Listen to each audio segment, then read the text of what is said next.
Hello everyone, welcome in this session of English teaching। अंग्रेजी शिक्षण के इस सेशन में आप सभी का स्वागत है। आज हम लोग ये जो UP board class 9th 10th में राइटिंग स्किल का क्वेश्चन होता है सेक्शन बी में, जिसके अंतर्गत लेटर या एप्लीकेशन राइटिंग 4 मार्क्स की आती है। 9th में भी आता है, 10th में भी आता है। और आप जानते हो राइटिंग स्किल के अंतर्गत डिस्क्रिप्टिव पैराग्राफ और रिपोर्ट राइटिंग या आर्टिकल राइटिंग में से किसी एक को 6 मार्क्स का लिखना होता है। तो इसके अंतर्गत आज हम लोग एप्लीकेशन राइटिंग पढ़ेंगे। अगर आपने लेटर राइटिंग एक दो हमने लिखवाए हैं, ना देखे हो तो डिस्क्रिप्शन बॉक्स में लिंक पड़ा है, जाकर देख लीजिएगा और अपने नोटबुक में उसे भी नोट कर लीजिए और इसे भी। ये 4 मार्क्स का है, बहुत ही इम्पॉर्टेंट है आपके लिए। आइए देखें। Write an application to the principal of your college requesting him to give you a transfer certificate. तो ये लेटर राइटिंग के अंतर्गत जो 3 प्रकार के लेटर होते हैं। आप जानते हैं कि ऑफिशियल लेटर के अंतर्गत ये एप्लीकेशन आता है, जिसे हम प्रधानाचार्य जी को लिखना है, प्रिंसिपल को लिखना है। अपने प्रिंसिपल को क्या लिखना है? आपको अपने ट्रांसफ़र सर्टिफिकेट के लिए उन्हें प्रार्थना पत्र देना है। तो कैसे लिखेंगे, ध्यान दीजिएगा।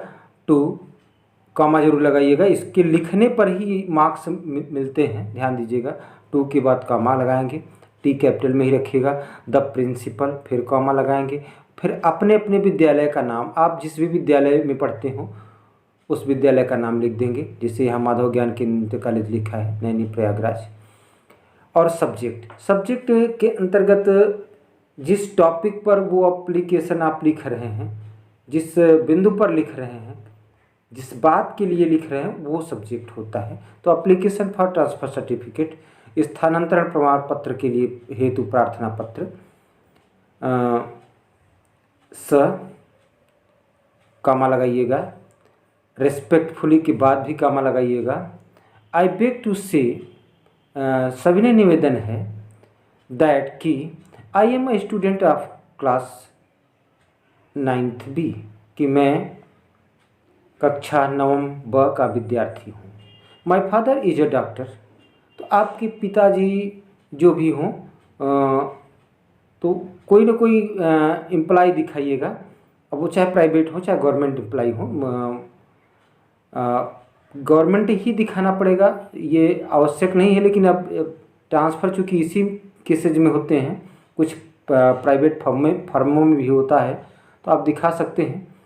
तो यहाँ माई फादर इज ए डॉक्टर, तो टीचर है तो टीचर जो भी हैं वो लिख दीजिएगा यहाँ, नहीं तो यही लिख दीजिएगा my father is a doctor, मेरे पिता एक डॉक्टर हैं। He has been transfer to Kanpur, उनका कानपुर में स्थानांतरण हो गया है।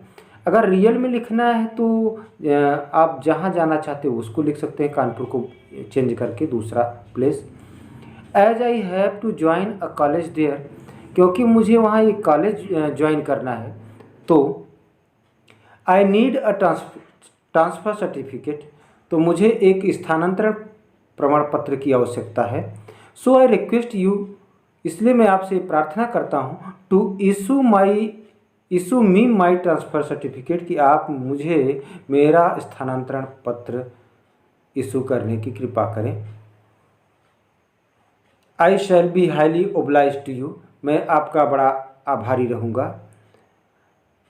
योर्स ओबेडेंटली, ध्यान दीजिएगा, ये जो योर्स, कुछ स्टूडेंट्स क्या करते हैं कि यहाँ योर के बाद अपॉस्ट्रोफी एस लगाते हैं, ऐसा नहीं करना है। ये भी प्रोनाउन ही है और इसको रखना ही है। तो और कामा नहीं लगाना है, अपॉस्ट्रोफी एस जैसा नहीं लगाना है, ऊपर कामा नहीं लगेगा।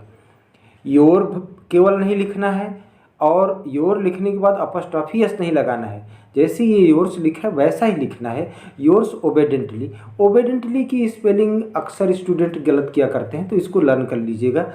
और एग्जामिनर की नज़र कहीं पड़े या ना पड़े, इस ओबेडेंटली पर जरूर पड़ता है, क्योंकि किनारे होता है और बड़ा वर्ड है तो स्टूडेंट्स अक्सर मिस्टेक किया करते हैं, तो यहाँ नज़र पड़ जाती है। योर्स ओबेडेंटली आपका आज्ञाकारी। अब चूँकि ये जो पेपर में लिखना होता है उसमें नाम नहीं लिखना होता है, तो XYZ आप लिख दीजिए और क्लास लिख दीजिए, और डेटेड जो जिस डेट को आप लिख रहे हैं वो लिख दीजिए, डेट भी चेंज कर लीजिएगा। और उम्मीद करता हूँ कि ये वीडियो आपके लिए हेल्पफुल होगा। आप इसे नोटबुक में नोट कर लीजिए। Thanks for watching me.